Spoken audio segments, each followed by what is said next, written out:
Alrighty, so the next exercise that I'm going to be going over is going to be stage 4, leave it. So right here I've got a bag of kibble, and what I'm going to do is I'm going to allow her to see what I have, like, ooh, this is so yummy. And I'm going to drop it on the floor over here out of the way. Yes. So what I'm going to look for here is any movement away from the food that she knows is on the floor. Now, dogs. Yes, good girl. She is never going to forget that that food is there, so if she's choosing to move away from it, yes, she's doing so by choice, and so I'm going to mark and reward anytime she chooses not to go for the food. Yes, or if she goes for the food and feels a little bit of leash pressure and turns back around to me, I am also going to mark and reward her decision to move away from it as well. The behavior that we're looking for is to go away and stay away, yes, and the ability to continue moving even having food on the ground. So we're going to keep moving. Yes, good girl. And if you see there, she thought about going for it and chose not to. So each time she's successful, we're going to get a little closer. Yes, good girl.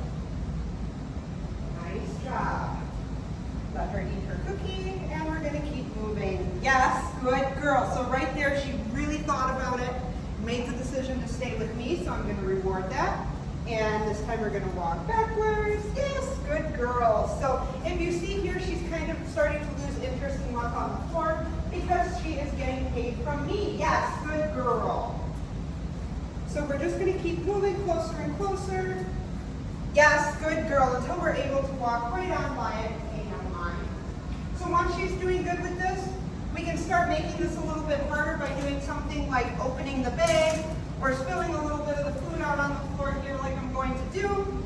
Now it's a little bit easier accessible, so I am going to move her back. And we're going to start from here, yes. And begin our little walking pattern again. So we made it harder, yes. So by doing that, we're going to take a step back and set her up for success. Yes, good girl. And if you can see, she's right back in the game again, even though I changed the picture. Yes, good girl. So in this exercise, we want to make sure that we're using our leash as a seatbelt and not a steering wheel. It's there for emergencies to keep her from going directly to it. Yes, good girl. And every time I reward, I am going to move her back away from me. Good job, Nova.